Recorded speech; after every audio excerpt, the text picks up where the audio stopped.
बिस्मिल्लाहिर्रहमानिर्रहीम। अस्सलाम वालेकुम YouTube family, welcome back to my channel.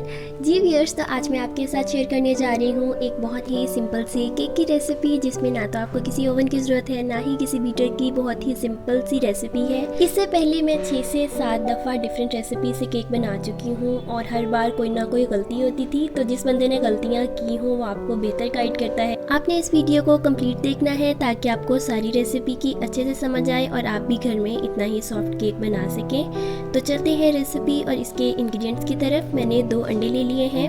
अंडे रूम टेम्परेचर पे होने चाहिए। अगर फ्रिज में रखे हैं आपने तो आप उसको निकाल के 10 से 15 मिनट के लिए बाहर रख दें।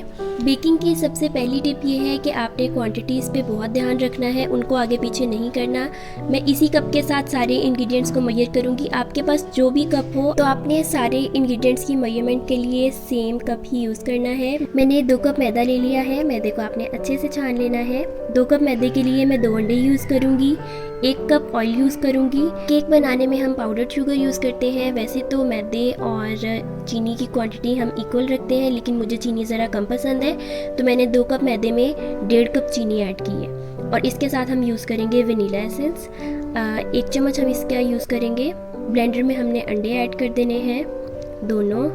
इसके बाद हम इसमें ऐड कर देंगे पाउडर्ड शुगर। फिर हम ऐड कर देंगे ऑयल और मैं ऐड करूँगी इसमें 2 खाने के चम्मच दही के। दही से बहुत सॉफ्ट बनता है केक।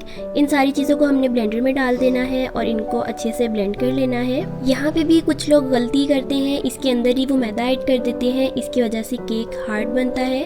तो आपने पहले इन सारी चीज़ों को अलहदा से ब्लेंड करना है, मिक्स करना है और उसके बाद हम इसको मैदे में ऐड करेंगे।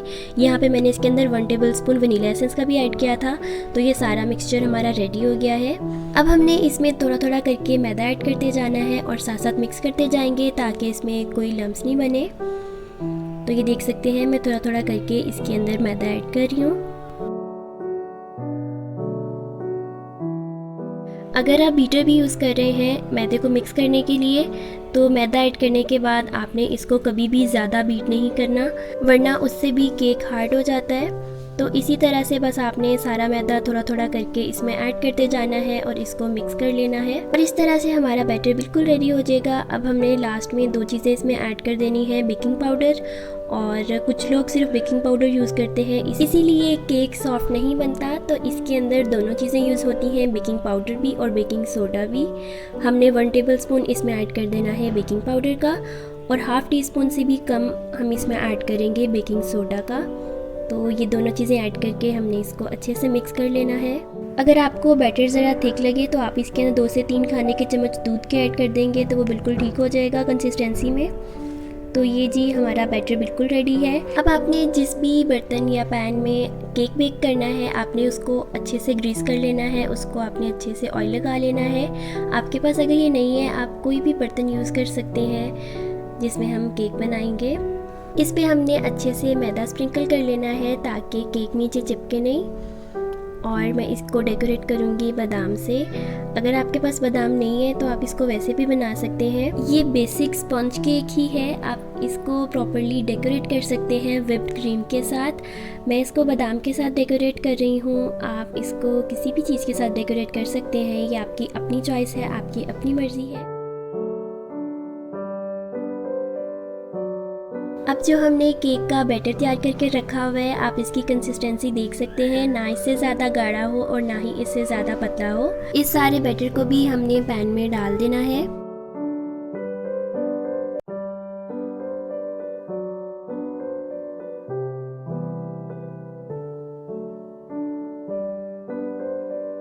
और आखिर में मैं इसको टैप कर लूँगी 1 दफ़ा ताकि जितने भी इसमें एयर बबल्स हैं वो निकल जाए। मैं इसको देगची में बना रही हूँ तो मैंने उसको 5 मिनट के लिए प्रीहीट कर लिया था। इसमें मैंने नीचे नमक बिछा लिया है और उसके ऊपर आप कोई भी स्टैंड रख लें, कोई बर्तन रख लें और फिर हम उस पर ये पैन रख देंगे और इसको लो टू मीडियम फ्लेम पे हमने पकने देना है 40 to 45 मिनट्स के लिए।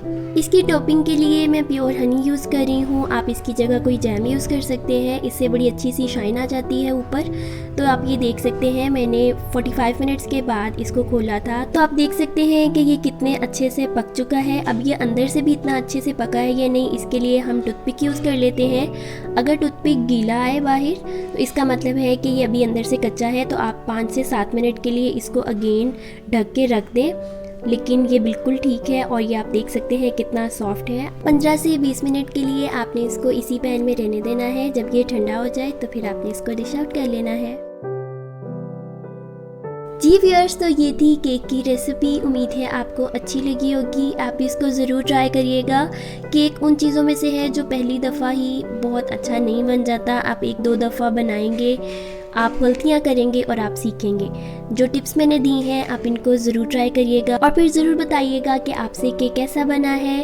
अगर वीडियो अच्छी लगी है तो वीडियो को लाइक कर दें, मेरे चैनल को सब्सक्राइब कर दें। इंशाल्लाह मिलेंगे नई रेसिपी नई वीडियो के साथ। अपना बहुत सारा ख्याल रखिएगा। अल्लाह हाफ़िज़।